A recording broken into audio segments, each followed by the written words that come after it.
देखेंगे घर बैठे यूडीआईडी कार्ड कैसे अप्लाई किया जा सकता है। तो सबसे पहले गूगल क्रोम खोल लेंगे, उसमें टाइप करेंगे UDID और इंटर प्रेस कर देंगे। इसमें जो पहला है यूडीआईडी स्वावलंबन गवर्नमेंट, कार्ड इसमें क्लिक कर देंगे। ये खुल के आ जाएगी सामने। चलो ठीक है। फिर यहाँ पे हम क्लिक करेंगे अप्लाई फॉर यूडीआईडी। ठीक है, यहाँ पे कुछ दिए हुए हैं पढ़ने के लिए, ये पढ़ लेते हैं। ये कह रहे हैं कि आपको एप्लीकेशन सबमिट करने के बाद हॉस्पिटल में विजिट करना होगा, वहाँ पे आपका वेरिफिकेशन किया जाएगा, वहाँ आपको चेक किया जाएगा, डॉक्टर असेसमेंट करेंगे, फिर मेडिकल बोर्ड आपके जो डॉक्यूमेंट है उसको अप्रूव कर देंगे, तो ये कंप्लीट हो जाता है। तो अभी हम लोग अप्लाई कैसे करना है ये देखते हैं। इसमें क्लिक कर देना, आई रीड एंड अंडरस्टैंड, और सबमिट कर देना। अब हमें फ्रेश नया यूडीआईडी कार्ड बनाना है, हमें पहले से कोई विकलांग प्रमाण पत्र वगैरह कुछ भी नहीं बना है, एकदम फ्रेश नया है हम। तो यहाँ पे सबसे पहला ऑप्शन में क्लिक करना है, आई हैव नेवर ऑब्टेन, मैंने कभी नहीं बनवाया है। इसमें पहला ऑप्शन पे क्लिक करना है और यहाँ पे सबमिट कर देना है। अब इसमें आ जाना है, अभी आ गया रजिस्ट्रेशन फॉर्म, पहला है application applicant full name. Full name, तो इसमें ये डालना है, जैसे PANKAJ पंकज,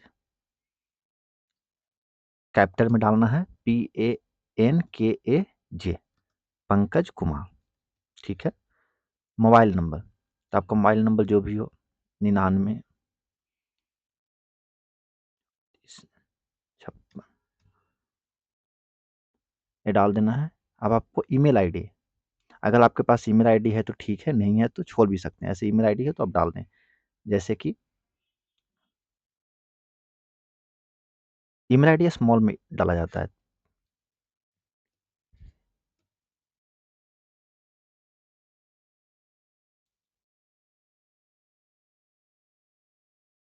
कॉम, ये हो गया।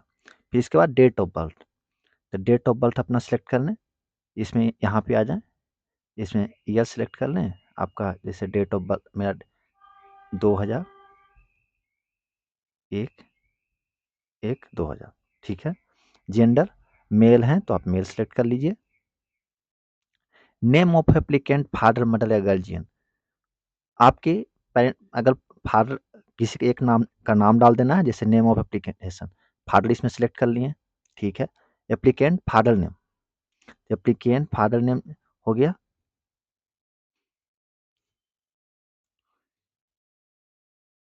रोहन कुमार। ठीक है। कंटैक्ट नंबर ऑफ गार्जियन या केयर टेकर, अपने पेरेंट्स का, फादर का नंबर देना है इसमें, तो नंबर इसमें डाल देते हैं।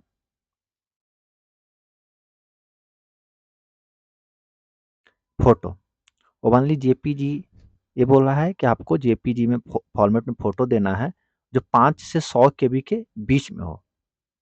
यहाँ पे आप सिलेक्ट करेंगे और जो भी फोटो है यहाँ पे क्लिक करके इसको अटैच कर देंगे। फिर यहाँ पे सिग्नेचर मांग रहा है, अगर आप सिग्नेचर करते हैं तो सिग्नेचर, नहीं तो थंब लगाते हैं तो वो थंब लगा दीजिए। अब अगर थंब भी नहीं लगाते हैं तो कोई इसके रिलेटेड कोई डॉक्यूमेंट है वो आप लगा सकते हैं। इसको 3 से 30 केबी के बीच में होना चाहिए। इस पर क्लिक करेंगे, वहाँ पे आ जाएगा, फिर आप अपलोड कर पाएंगे। तो ये हो गया। फिर ये proof of identity card, do you have Aadhaar card, आपके पास आधार कार्ड है? अगर है तो यस कर दीजिए, अगर नहीं है, आधार जैसे यस कर देंगे तो अब इसमें आधार का डिटेल मांगने लग जाएगा, अगर नहीं है तो नो कर देंगे, तो ये बंद हो जाएगा। ये पूछता है कि आपने आधार इनरोलमेंट कराया है तो उसका स्लिप नंबर दे सकते हैं। अगर आपका आधार अगर जनरेट हो गया है तब तो आधार नंबर देना पड़ेगा। इनरोलमेंट इसमें देना है और फिर आइडेंटिटी प्रूफ कोई दूसरा सेलेक्ट करके इसमें आप डाल सकते हैं, लेकिन मेरे पास आधार कार्ड है तो इसमें यस सेलेक्ट कर लेते हैं। ठीक है। अब इसमें आधार नंबर डाल दिए,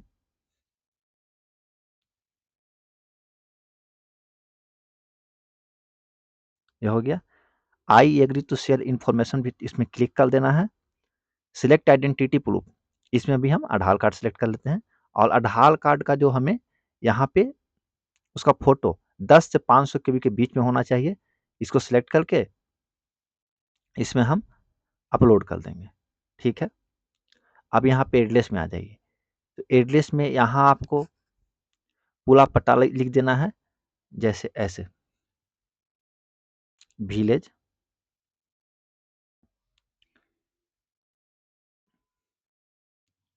लोहार, पोस्ट लोहार, डिस्ट्रिक्ट दलभंगा, ऐसे। और स्टेट, यहाँ स्टेट आपको सेलेक्ट कर लेना, मैं बिहार से हूँ तो इसमें बिहार सेलेक्ट कर लिया। चूज डिस्ट्रिक्ट, आप जिस भी डिस्ट्रिक्ट से हैं वो डिस्ट्रिक्ट सेलेक्ट कर लीजिए। अगर मैं दरभंगा डिस्ट्रिक्ट में, मैं दरभंगा सेलेक्ट कर लिया। सिटी, सब डिस्ट्रिक्ट या तहसील, इसमें से कोई एक सेलेक्ट कर लीजिए। जैसे मैं सिटी में, मेरा दरभंगा ही आ जाएगा। आप भी अपना जिला का नाम सेलेक्ट कर लीजिए। विलेज या ब्लॉक, विलेज, चूज विलेज या ब्लॉक, तो आप जिस भी ब्लॉक में आते हैं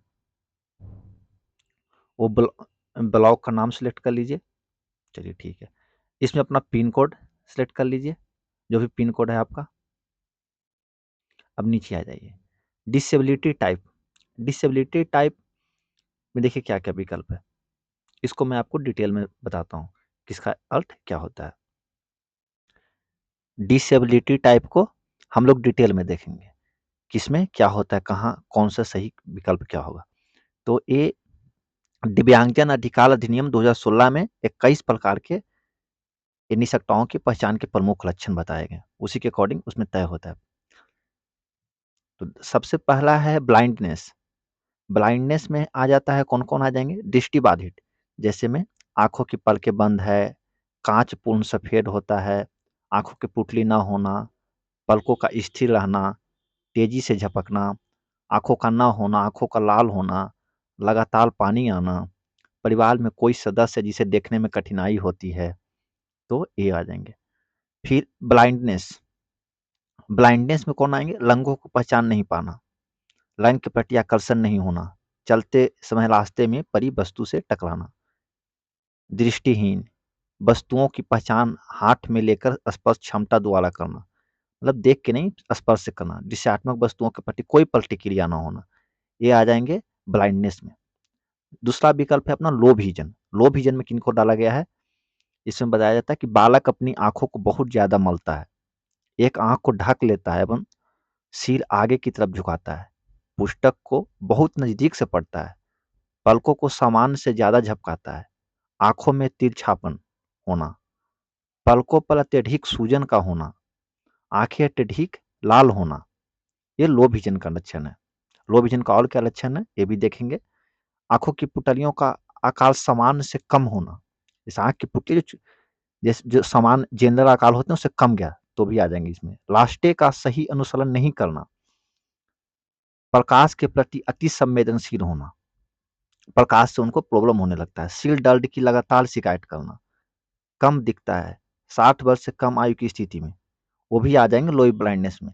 60 वर्ष से कम आयु की स्थिति में अगर उनको कम दिख रहा है तो भी। रंगों की पहचान नहीं कर पाता है, उनको नहीं समझ में आता कि कौन सी कलर है, आसपास के वातावरण में चलने फिरने में कठिनाई होती है उन्हें, वो मतलब स्पष्ट देख नहीं पाते हैं, ये आ जाएंगे लो विजन में। अब थर्ड ऑप्शन है कुष्ठ रोग से मुक्त, इसके लियो पॉलिसी क्यूर्ड करते हैं। इसमें क्या होता है, हाथ पैर या अंगुलियों में विकृति या टेढ़ापन, शरीर का तबचापन, रंगहीन धब्बे, हाथ पैर या उंगलियों सुन्न हो जाती है, चेहरे का आकार विकृत हो जाता है, ये आते हैं लिप्लोसी क्यूर्ड में। अब आ जाएगी फोर्थ में क्या है, सल्बन बाधित यानी हीलिंग इम्पेयरमेंट। इसमें क्या होता है, बच्चा ऊंची आवाज में बोलता है या बिल्कुल धीरे बोलता है, टीवी रेडियो की आवाज अधिक रखता है, मतलब कम आवाज में वो सुन नहीं पा रहा है, वो बोलता भी है तो ज्यादा आवाज में बोलता है। बच्चों में ध्यान एवं एवं एकाग्रता की कमी होती है, वो ध्यान नहीं लगा पा रहा है एक जगह पे। बच्चे सुनने के लिए आवाज की तरफ कान घुमाता है, अगर कोई कुछ बोल रहा है तो कोशिश करता है कि कान लगा के सुनो, क्योंकि वो सुन नहीं पा रहा है समान सी आवाज को भी।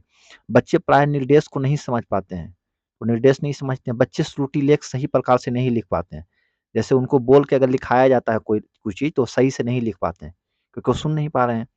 बच्चे कक्षा में शांत बैठे रहते हैं, बालक के कान में दर्द होता है और कान से ड्रब लिसता है, कान बहना जैसी शिकायत होती है इसमें, तो ये आ जाएंगे हियरिंग इम्पेयरमेंट में। हियरिंग इम्पेयरमेंट में और क्या क्या आएंगे, जैसे परिवार के किसी भी सदस्य को बहलापन अथवा सुनने में कठिनाई होती है तो वो भी आ जाएंगे।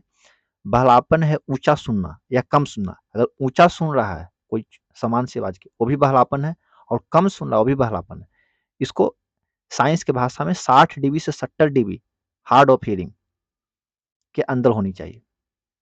आवाज देने पर, नाम से बुलाने पर कोई प्रतिक्रिया व्यक्त नहीं करता है, यानी सुन नहीं पाया। ताली, घंटी, घुंघरू की आवाज पर कोई प्रतिक्रिया नहीं करता, इशारों में बातें करता है, सांकेतिक भाषा का प्रयोग करता है। एक है चलन निषकता, 5वां नंबर पे है लोकोमोटर डिसेबिलिटी। इसमें क्या होता है कि चलने से संबंधित बीमारी होती है, जैसे कि व्यक्ति को हाथ पैर अथवा दोनों की निषकता, हाथ पैर या दोनों नहीं है, या वो है तो सही से काम नहीं कर रहा है। लकवा, किसी को मार दिया है, हाथ या पैर कट गया है, वो भी इसमें आ जाएंगे। पोलियो से ग्रसित है, वो भी आ जाएंगे। शरीर की गति एवं मांसपेशियों में समन्वय की कमी दिखाई देती है। शरीर और मांसपेशी दोनों साथ साथ वर्क नहीं करते हैं, मतलब उसमें कमी आ जाती है, तो ये लोग चल नहीं सकता, लोकोमोटर डिसेबिलिटी में आ जाएंगे। अब छठा नंबर पे चलते हैं, बौनापन, ड्वार्फिज्म। इसमें क्या होता है, व्यक्ति का कद वयस्क होने पर भी 4 फुट 10 इंच यानी 147 सेंटीमीटर इससे कम होना, जैसे इस फोटो में आप देख सकते हैं, मतलब उम्र के हिसाब से इनका कद नहीं बढ़ रहा है, तो ये इसमें आ जाते हैं ड्वार्फिज्म में। सतमा में है अपना इंटेलेक्चुअल डिसेबिलिटी, बौद्धिक निषकता। इसमें क्या होता है, माता पिता के आदेश की अवहेलना करना, ध्यान केंद्रित करने में कमी, दिशाओं को समझने में भ्रम होता है, वो समझ नहीं पाते हैं कि कौन दिशा किधर है।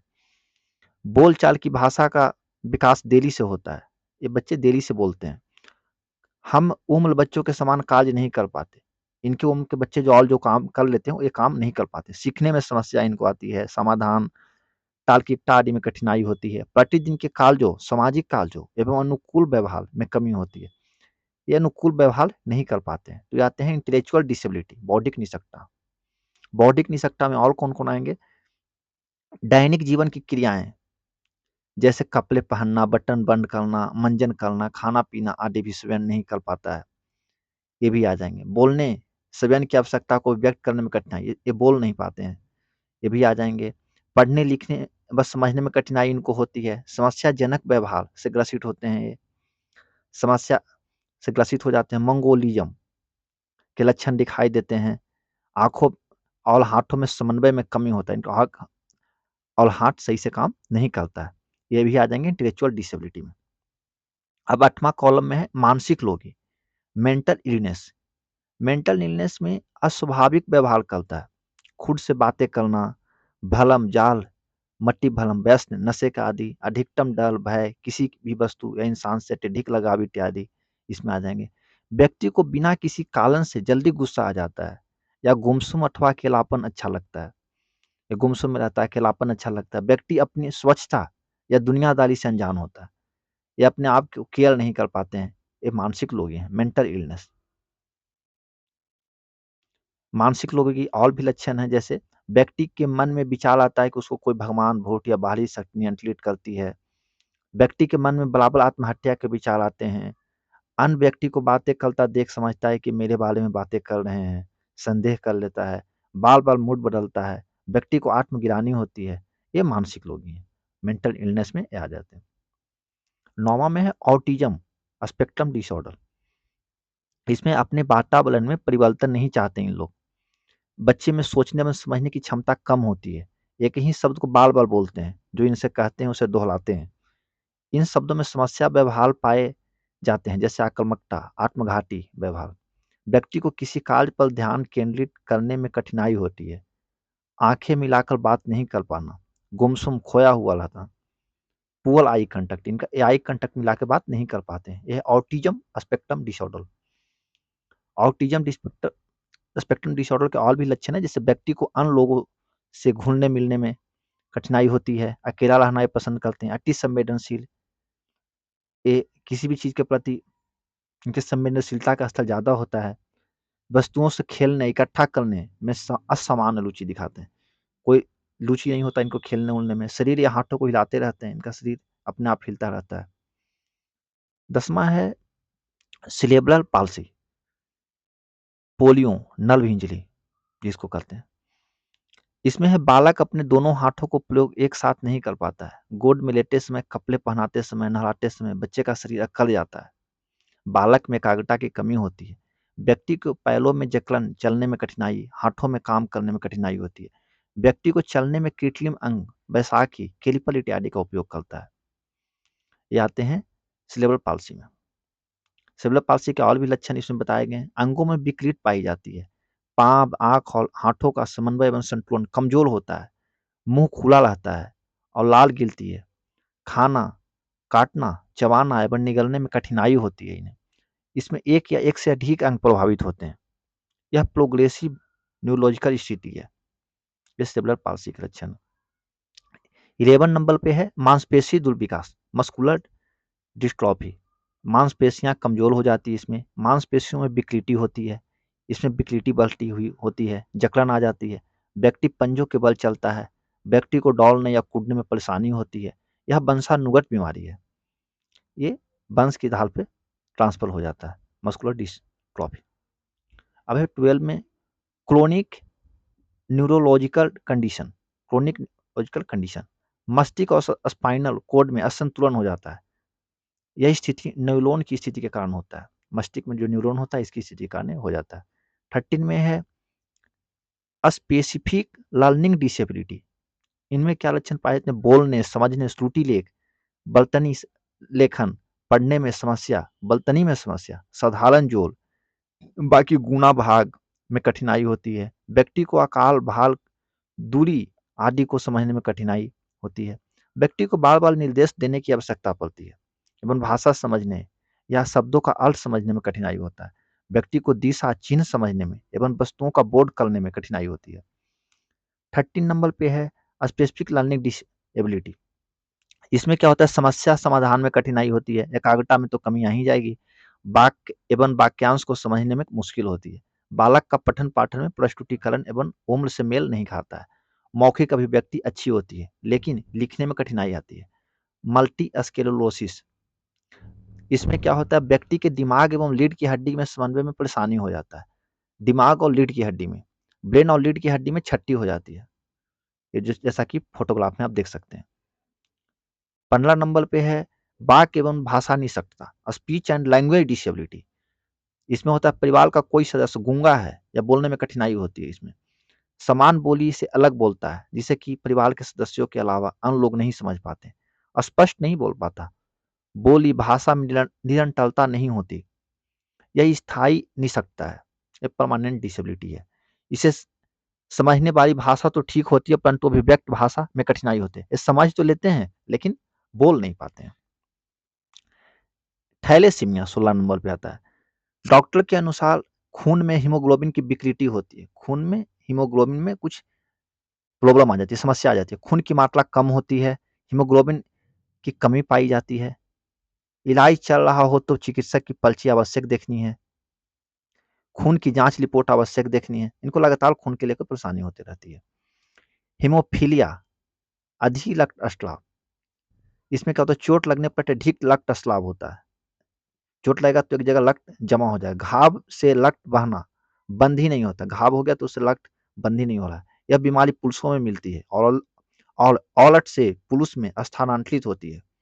औरत में हो जाता है तो पुरुष में ट्रांसफर होते रहता है यह बीमारी। ऐसा आमतौर पर पुरुषों में मिलता है। और इस बीमारी से खून का थक्का बनने का समान योग्यता है नहीं होती, यानी खून जो है इससे थक्का नहीं बन पाता, मतलब लिक्विड लगातार बहते रहते हैं। खून की जांच रिपोर्ट आवश्यक देखनी है। इसमें खून की जांच की रिपोर्ट से इसे पता चलता है। स्किल सेल डिजीज,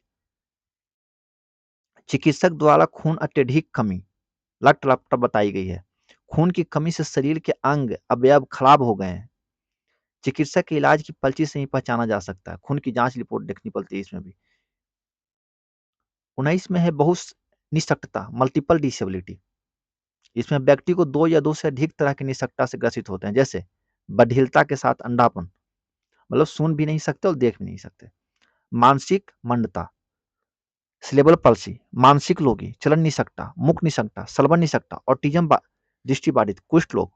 उपरोक्त निसक्ता में से 2 या 2 से अधिक निसक्ता से ग्रसित, जैसे मानसिक मंदता के साथ अंधापन, संप्रेषण अत्यधिक प्रभावी होता है, विकासात्मक शैक्षणिक कठिनाई अधिक होती है। यानी कि आप इसमें ये होता है कि मल्टीपल डिसेबिलिटी में कि एक साथ 2 टाइप की विकलांगता, जैसे देख भी नहीं सकता, सुन भी नहीं सकता, इस टाइप से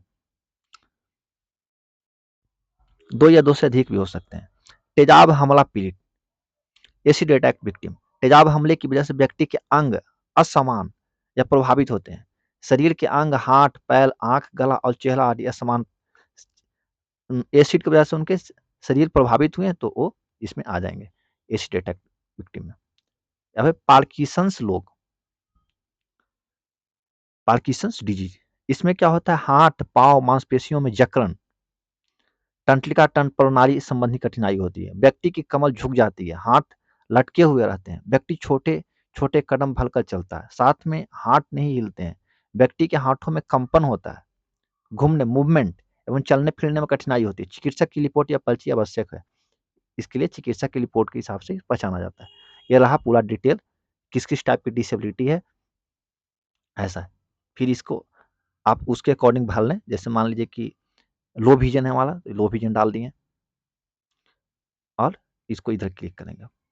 डिसेबिलिटी ड्यू टू, ये पूछ रहा है कि डिसेबिलिटी आपको एक्सीडेंट, मतलब मान लीजिए कभी रोड एक्सीडेंट या कुछ एक्सीडेंट हो गया, कोई घटना घटा उसमें हुआ। कोग्निशियल, कोग्निशियल का मतलब, कोग्निशियल का मतलब होता है जन्म, जन्मजात। क्या ये बीमारी आपका जन्मजात है, जन्म से ही है, या कोई लोग या कोई बीमारी हो गया उस वजह से हो गया है। हेरिडिटरी, हेरिडिटरी का मतलब होता है वंशानुगत, क्या ये वंश के वजह से, मतलब एक वंश में लगातार ट्रांसफर हो रहा है। इन्फेक्शन, क्या कभी आपको संक्रमण की वजह से हो गया है, कोई इन्फेक्शन की वजह से। मेडिसिन, क्या आप कोई दवा खाने की वजह से ऐसा हो गया, तो जो भी है उसमें आप सिलेक्ट कर ले। मेरा कोग्निशियल है तो मैं कोग्निशियल सिलेक्ट कर लिया। डिसेबिलिटी बाय बर्थ, अगर आपका जन्म से है तो इसमें यस कर लीजिए, अगर जन्म से नहीं है तो इसमें नो कर दीजिए। अगर जन्म से नहीं है तो नो किए। तो डिसेबिलिटी सिंस, तो पूछेगा कि आप कब से, ईयर बताइए, किस ईयर से आप इससे पीड़ित हैं, वो डिटेल इसमें आपको देना होगा। तो मैं जन्म से हूं तो इसमें मैं यस कर दिया।